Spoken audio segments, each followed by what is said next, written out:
Hello বন্ধুরা, আজকের আমাদের এই যে 4440 এই এমপ্লিফায়ারটা খারাপ হয়ে গেছে।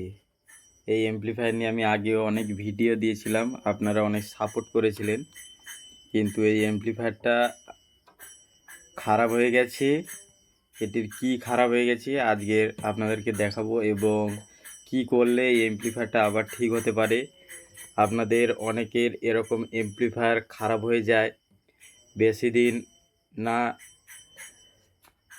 চালানোর জন্য। অনেক সময় আপনারা হয়তো 1 মাস 2 মাস কোথায় চলে যান, ঘরে না থাকার কারণে হয়তো চালাতে পারেননি, এসে দেখেন যে এরকম এমপ্লিফায়ার খারাপ হয়ে গেছে। তো কি খারাপ হয়ে যায় এবং কিভাবে এটাকে আবার রিপেয়ারিং করা যাবে, কত টাকা খরচ, সমস্ত এই ভিডিওতে বলবো। তাই ভিডিওটি প্রথম থেকে শেষ পর্যন্ত দেখবেন, এটি অনুরোধ রইল। বন্ধুরা, দেখতে পাচ্ছেন আমি এমপ্লিফায়ারটিকে খুলে নিয়েছি এবং দেখাবো এই মেশিনে কি খারাপ হয়ে গেছে। এখানে আমরা সমস্ত রকম মিটার দিয়ে চেক করেছি, তারপরে দেখতে পেয়েছি যে আমাদের এই মেন যে ট্রান্সফরমারটা, এর কোনো তার কেটে গেছে হয়তো, বা ভিতরে কোনো প্রবলেম হয়ে গেছে। এই ট্রান্সফরমারটাকে চেঞ্জ করতে হবে, এবং চেঞ্জ করার পরেই এই এমপ্লিফায়ারটা আবার আগের মতো চলবে। তো আমি ভেবে নিয়েছি যে এই ট্রান্সফরমারটা চেঞ্জ করার সময় একটি ভালো মানের দামি কপারের, অর্থাৎ তামার কয়েল যেটাকে বলে, সেই কয়েল লাগাবো। আর এটা আগে থেকে কোম্পানির তরফ থেকে এটা অ্যালুমিনিয়ামের কয়েল ছিল, যেটা মার্কেটের দাম 150 থেকে 200 টাকা। এবং এই অনেকেরই হচ্ছে লাইন আসতে চায় না, অনেকে ভাবে যে এই ব্লুটুথ প্যানেলটা খারাপ হয়ে গেছে, কিন্তু তা নয়। এই ব্লুটুথ যেই প্যানেলটা, এটা ভালোই আছে, আমি চেক করে দেখেছি। এবং এই কোম্পানির যেসব এই ব্লুটুথ প্যানেলগুলো লোকাল যেইগুলো, এগুলো হঠাৎ খারাপ হতে চায় না, আমি দেখেছি। এগুলো কোম্পানি খুব ভালো করেই তৈরি করে, লোকাল হলেও এর কাজ ভালো।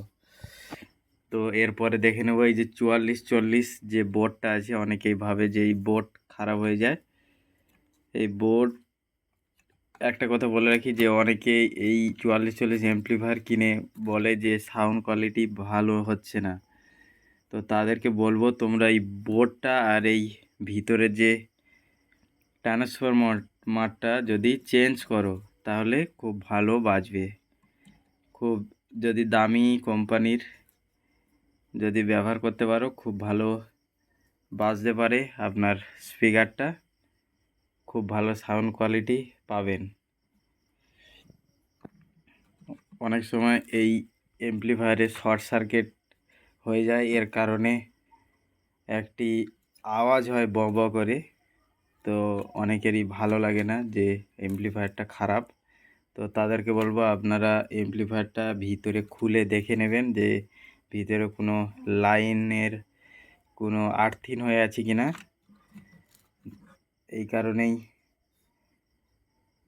আপনার সাউন্ড কোয়ালিটি একটি আওয়াজ আসছে হয়তো। আর এই এমপ্লিফায়ারে এই যে সামনে যে মাইক্রোফোনের এটা ফলস। এই এমপ্লিফায়ারে ঠিকঠাক মাইক্রোফোন কাজ করে না। তো বন্ধুরা, ভিডিওটি এই পর্যন্ত। ভিডিওটি ভালো লেগে থাকলে কী করতে হবে, লাইক আর চ্যানেলটাকে সাবস্ক্রাইব এবং ভিডিওটিকে শেয়ার করতে হবে। তো দেখা হচ্ছে নেক্সট ভিডিওতে।